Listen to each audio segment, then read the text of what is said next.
J'ai lancé intérieurement un petit défi à Dieu, celui de lui dire, en quelque sorte, si tu existes, alors manifeste-toi à moi, et moi je te donnerai ma vie.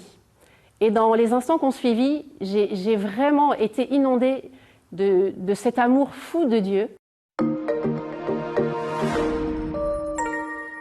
Je m'appelle Marie, je suis mère de famille, épouse et mère de famille de 4 enfants. Ma rencontre avec le Christ, c'était à l'âge de 20 ans. En fait, à cette période-ci, j'étais une jeune fille qui avait tout pour être heureuse. J'avais beaucoup reçu de ma famille, de mes parents, d'une éducation chrétienne. J'avais beaucoup d'amis, ça marchait bien aussi à l'école. Je crois que j'avais vraiment tout pour être heureuse. Et pourtant, au fond de moi, il y avait comme un vide profond. J'étais en quête sans cesse d'un sens à ma vie que je ne trouvais pas dans la fête, que je ne trouvais pas dans les relations, que je ne trouvais pas dans toutes sortes d'expériences. Et donc j'ai cherché jusqu'à un jour avoir envie de partir, vivre une expérience autre, une expérience humanitaire, culturelle. Et je suis partie en Côte d'Ivoire. Très vite, j'ai été saisie par cette simplicité et cette joie des jeunes Ivoiriens dans leur manière de s'adresser à Dieu et de le prier.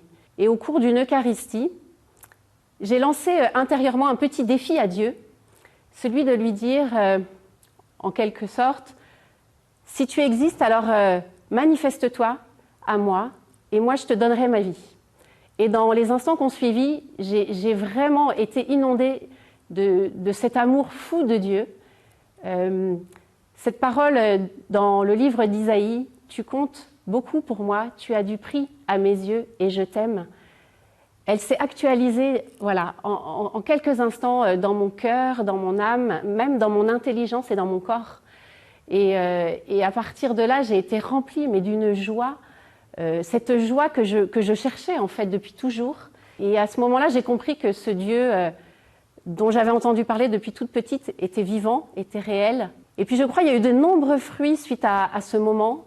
Alors j'ai nommé la joie, mais je crois aussi que j'ai été habitée par une confiance nouvelle, confiance dans la vie, confiance que Dieu serait toujours à mes côtés. Je comprenais bien que ma vie, j'aurais à la mener, à discerner chaque étape et que ce serait peut-être pas toujours si facile. Mais l'assurance que Dieu était à mes côtés, que je pouvais en tout temps me tourner vers lui. Et je suis rentrée de ce pays avec la grande question, mais que veux-tu de moi, Seigneur ? Est-ce qu'il m'appelait au mariage, au célibat, à une vie professionnelle ou à être religieuse ? Tout était possible en fait. Voilà. Et petit à petit, j'ai discerné avec d'autres aussi. Et j'ai senti qu'il y avait une joie toute particulière à vivre une vie communautaire, à pouvoir le suivre, mais avec d'autres, pas seul. J'ai rencontré des frères et sœurs de la communauté du Chemin Neuf. Petit à petit, j'ai cheminé avec eux. Voilà. Et jusqu'à aujourd'hui, je crois qu'il n'y a rien qui me donne plus de joie que pouvoir témoigner de ce moment unique pour moi.